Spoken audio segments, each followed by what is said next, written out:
Good morning, students. So, beta, today again we are going to start with the next problem.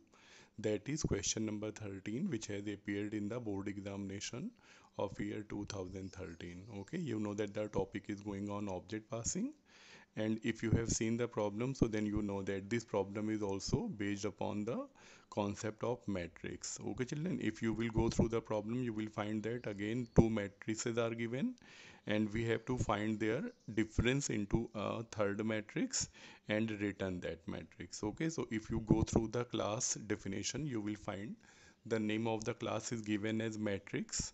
Okay, having three data members, ARR matrix, M and N, two data members are there to store the number of rows and number of column. Then four methods are given. First method is matrix, which is the constructor of the class, and then void fill array, which takes the input of the element of the matrix. Then the third and most important method is matrix submat matrix A. And see that what is told, that subtracts the current object from the matrix of parameterized object and returns the resulting object. And then the next method is void display, which displays the matrix element.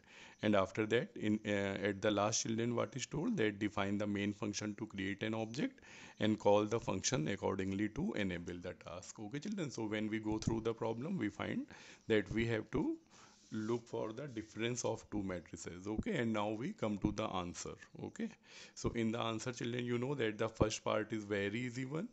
We will declare a class matrix having three data members, ARR, M and N. Then the first method is given as constructor matrix. It accepts two parameters, mm and nn, and these values are stored into the rows and column, means m and n.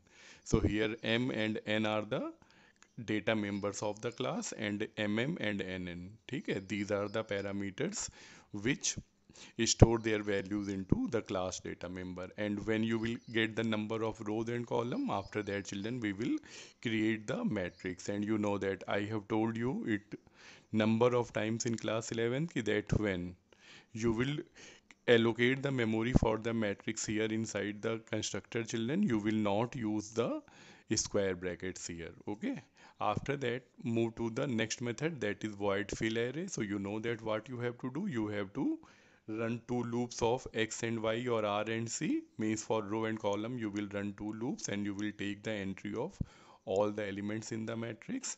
And then the next method here I used, that is void display, which prints the matrix. So you know all about this, that how to take the entry of a matrix and how to print the matrix. Okay, so there is no special thing here which you have to learn. Okay, the main part of the program starts from here. Okay, children, there is the method matrix submatrix, and then it accepts a parameter named as matrix A. Okay, and how the function is going to work, we will learn it very soon. But before that, children, I am taking you to the main method. Okay, and as I told you that in this kind of program, the most important part is main, that how you are going to assemble all the methods in the main so that they work correctly and they can produce the output. Okay, so I take you here. So now look at the first line, what is told, matrix p equal to new matrix 3 and 4. So children, now see that you are creating an object named p, and you are calling the constructor here and passing two values 3 and 4. So as I told you in the previous sheet, that this method will be called automatically the matrix, which is the constructor of the class. And when you will call the method, two values are passed, 3 and 4. So children, these mm and nn will be initialized with 3 and 4, and they will copy their value into m and n, which are the data member of the class. And then we will create the matrix A R R with new integer M and, यानी 3/4 का एक matrix यहाँ पे create हो जाएगा. ठीक है, तो कैसे क्रिएट होगा, आइए इसको यहाँ चेक करते हैं. तो एक ये देखिए यहाँ पे, एक ये मैट्रिक्स यहाँ पे क्रिएट हो गया.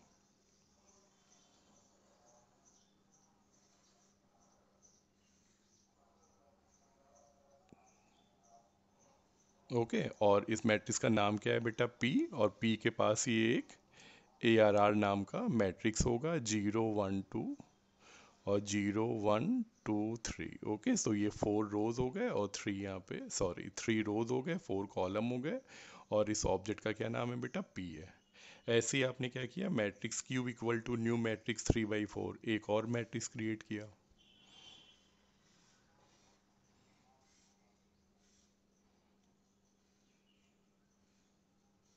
ठीक है, और इस मैट्रिक्स का क्या नाम रखा आपने, क्यू रखा। ठीक है, और इसका भी वही सेम साइज है। फिर इसके बाद देखिए आपने क्या किया, यहाँ पे मैट्रिक्स आर, एक और यहाँ पे मैट्रिक्स क्रिएट हुआ है आर के नाम से। ठीक है, तो ये एक आर नाम का मैट्रिक्स। तो ऐसे आपने बेटा यहाँ पे 3 ऑब्जेक्ट क्रिएट कर लिए, पी क्यू आर। पी के पास अपना एक ए आर आर होगा, ठीक है, क्यू के पास अपना एक ए आर आर होगा, और आर के पास अपना एक ए आर आर, यानी तीनों के पास बेटा अपने अपने मैट्रिक्स हैं। इसके बाद आपने कहा पी डॉट फिल एरे, तो आपको पता ही है क्या होगा पी डॉट फिल एरे में। ठीक है, आपका ये वाला जो मेथड था प्रीवियस वन, ये एग्जीक्यूट होगा पी की बॉडी में, और we will run 2 loops of X and Y and will take the input of all the elements into the current object. So you know that the current object is P, आपने कहा P dot fill array. ठीक है, तो तुरंत क्या होने वाला है बेटा, तुरंत जो है पी में सारी वैल्यूज़ हम यहाँ पे सपोज कुछ वैल्यूज़ इनपुट कर देंगे। ठीक है,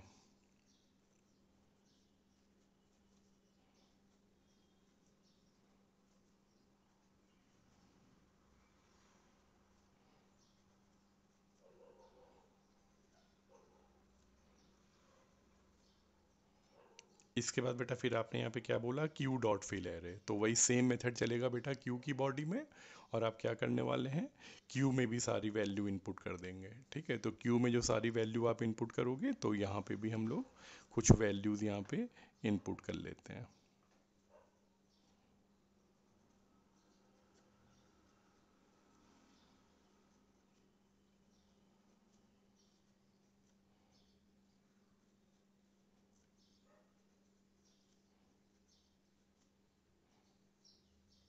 ठीक है, तो ऐसे बेटा हमारे यहाँ पे P एंड Q, ये जो दोनों ऑब्जेक्ट हैं, दोनों के मैट्रिक्स को अलग अलग यहाँ पे वैल्यूज़ मिल जाएंगी। इसके बाद देखिए फिर हमको जो मेन जॉब जो प्रॉब्लम में दी गई थी, वो क्या दी गई थी, वो ये थी। ठीक है ना, मैट्रिक्स सब मैट्रिक्स में बोला गया था कि we have to subtract the current object from the matrix of parameterised object and return the resulting object. Okay, यानी कि हमें क्या करना है कि करंट ऑब्जेक्ट को पैरामीटराइज्ड ऑब्जेक्ट से सब्ट्रैक्ट करना है। ठीक है, यानी कि करंट ऑब्जेक्ट को पैरामीटराइज्ड ऑब्जेक्ट से सब्ट्रैक्ट करना है। तो अब आप देखें यहाँ पे हमने क्या किया, यहाँ पे हमने लिखा R equal to P dot sub matrix Q. अब जैसे यहाँ पे ये देखिए, ये बेटा ये जो मेथड हमें दिया गया है प्रोग्राम में, दैट इज सब मैट्रिक्स। इस सब मैट्रिक्स में खास बात क्या है कि it accepts one parameter and after that, okay, after processing all the result it also returns an object of the class matrix। ठीक है, यानी हम एक आर्गुमेंट के फॉर्म में मैट्रिक्स को एक्सेप्ट कर रहे हैं एक, और जब हम जो रिजल्ट यहाँ पे करेंगे रिटर्न, वो भी आपका एक ऑब्जेक्ट के फॉर्म में ही होगा ऑफ द सेम क्लास। ठीक है, तो अब आप अंदर आ जाइए यहाँ पे। अब ध्यान दीजिए हमने कैसे कॉल किया, मैंने कहा P dot sub matrix Q, यानी बेटा मैंने पी को बना लिया है करंट ऑब्जेक्ट। ठीक है, और पी की बॉडी के अंदर आइए, जैसे ही अंदर आए तो, और सॉरी यहाँ पे देखिए P dot sub matrix Q, और क्यू को हमने इसकी बॉडी में पास कर दिया है। ठीक है, और क्यू यहाँ पे कौन से नाम से आएगा, ए के नाम से आएगा, यानी ये जो क्यू जब यहाँ पे आएगा तो इसको हम ए के नाम से जानेंगे। और फिर इसके बाद अगली चीज़ देखिए, जैसी बॉडी में आए, अब ध्यान रखिएगा ये पूरा जो मेथड है सब मैट्रिक्स, ये कहाँ एग्जीक्यूट हो रहा है बेटा, इस समय पी की बॉडी में, क्योंकि आपने मेन में पी डॉट लगाया था। तो अंदर आइए, matrix M equal to new matrix M और एन। ठीक है, तो यानी मैंने तुरंत अब क्या किया, एक और ऑब्जेक्ट बनाया यहाँ पे। ठीक, जो कि क्या नाम होगा इसका, यहाँ पे एम नाम से बनेगा। ठीक है, तो एक एम नाम का यहाँ पे ऑब्जेक्ट बन गया, एम के पास अपना एक ए आर आर है। ठीक है, और एम और एन कहाँ के होंगे बेटा, करंट ऑब्जेक्ट है पी, तो पी का एम और एन आप जानते हो क्या था, 3/4, तो एक 3/4 का एक यहाँ पे मैट्रिक्स क्रिएट हो जाएगा। ठीक है। इसके बाद अब ध्यान दीजिए अगली लाइन, फिर मैंने एक्स और वाई के लूप चलाए। मैंने एक्स का लूप चलाया जीरो से लेके लेस देन एम, यानी कि जीरो से लेके लेस देन 3, यानी कि ये 3 बार चलेगा।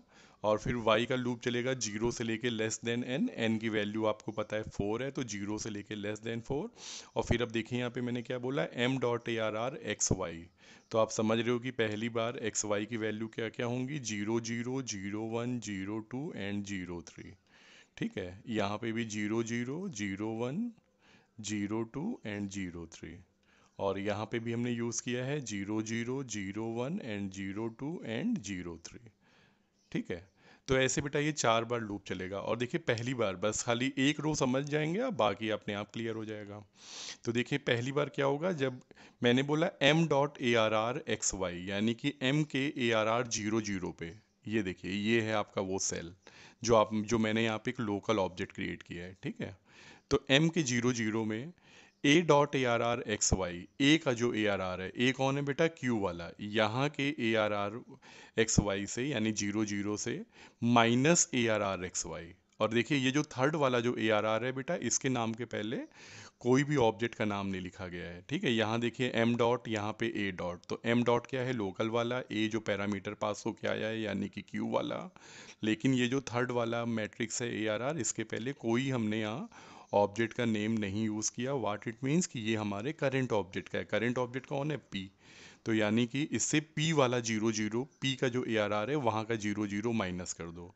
यानी क्या मतलब हुआ बेटा, कि 10 में से 18 जो है माइनस कर दो, और जो रिजल्ट आया वो एम के ए आर आर 0 0 में। तो ये देखिए क्यू के 0 0 में से करंट का 0 0 माइनस होगा, जो आंसर आएगा यहाँ स्टोर हो जाएगा। 10 में से 18 माइनस करिए, आंसर कितना आ जाएगा, -8, और वो यहाँ स्टोर हो जाएगा। फिर अगली बार y प्लस प्लस, अब y की वैल्यू कितनी हो गई, 0 1, तो यहाँ पे तो क्या होगा, a के ए आर आर 0 1 से, यानी कि 30 में से करंट एरे का 0 1 यानी 20 को माइनस करिए। ठीक है, तो 30 में से 20 माइनस करेंगे, कितना आ जाएगा, 10 आ जाएगा। फिर अगली बार जाइए 0 2 में, a के 0 2 से करंट का 0 2, तो a के 0 2 में से करंट का 0 2, 20 में से 25 माइनस करिए, -5 आएगा। 45 में से 30 माइनस करिए, 15 आएगा। तो ऐसे बेटा ये देखिए पहली वाली पूरी रो आपकी ऐसे कैलकुलेट हो जाएगी। तो दोनों का जो डिफरेंस है वो मेरे एक थर्ड मैट्रिक्स एम में स्टोर हो रहा है। तो मेरे ख्याल अब आप समझ गए होंगे। जब अगली बार जाओगे एक्स प्लस प्लस, एक्स की वैल्यू सब क्या हो जाएंगी, 1, यानी कि हम रो नंबर 1 पे आ जाएंगे। और ऐसे ही बेटा यहाँ पे अब क्या होगा कि अगले वाले रो के लिए कैलकुलेशन होगा। ठीक है, जैसे यहाँ पे क्यू के 1 0 में से करंट का 1 0, यानी 30 में से 38 माइनस होगा, आंसर आएगा -8, यहाँ पे स्टोर हो जाएगा। 40 में से 60 माइनस करिए, -20। 50 में से 70 माइनस करिए, -20, एंड 20 में से 35 -15। तो ऐसे ही बेटा सारे आंसर आपके कैलकुलेट होते चले जाएंगे। ठीक है, और ये आपका जो है मैट्रिक्स रेडी हो जाएगा। तो पूरा ये जो रिजल्ट है ये किस में आके स्टोर हो गया है, एक लोकल वेरिएबल। और इस लोकल वेरिएबल का बेटा नाम क्या है, एम। तो आपने अपने आंसर कैलकुलेट करने के लिए, क्योंकि मुझे पता है लास्ट में एक ऑब्जेक्ट रिटर्न करना था, तो मैंने एक यहाँ पे लोकल ऑब्जेक्ट क्रिएट कर लिया था। ठीक है, and children when all the processing is done, you have got the result, after that finally you have to return this object. तो देखिए यहाँ पे क्या लिखा हुआ है, रिटर्न एम। ठीक है, तो यही एम आपका मेन में लौट के आएगा, और कहाँ जाके स्टोर हो जाएगा, आर में। तो आपको याद है ना, मैंने यहाँ पे मेन में एक ऑब्जेक्ट बना रखा था आर। तो ये एम अपने एम वाला जो ऑब्जेक्ट है ये बेटा अपना पूरा रिजल्ट आर के ए आर आर में स्टोर कर देगा। ठीक है, तो -8, -10, -5, यहाँ वहाँ की जितनी वैल्यूज़ आपने कॉपी की थी जो आए थे रिजल्ट, वो सब यहाँ पे कॉपी हो जाएंगे इस ऑब्जेक्ट के अंदर। ठीक है, और बस फिर इसके बाद आपको क्या करना है, इस मैट्रिक्स को प्रिंट कर देना है, कौन से, आर वाले को। ठीक है, ठीक है, तो यहाँ पे अब देखिए हमने यहाँ पे क्या क्या बोला, now we have to print all the matrix. जैसे सबसे पहले मैंने क्या बोला, पी डॉट डिस्प्ले, फिर क्यू डॉट डिस्प्ले, और फिर यहाँ पे बोला subtraction of both the matrix, you know that the result is stored into R. So finally I am saying that R dot display. ठीक है, so then all the three matrices will be printed on the screen and you will get the answer. Okay children, so I hope कि programme सबको clear हो गया होगा। बहुत ही simple सा programme था ये, और ये ईयर 2013 का था। तो अब अगले जो शीट शायद आपको मिल गई होगी, तो शीट में देखिएगा बाकी जो प्रॉब्लम्स हैं वो भी सब बेटा बोर्ड एग्जाम्स की हैं, और इनको मैंने कहा था कि बहुत सीरियसली आप लोग अटेम्प्ट करिए, ठीक है। तो चलिए अब जब मिलेंगे next time, so then we will attempt some more problems. Okay, thank you.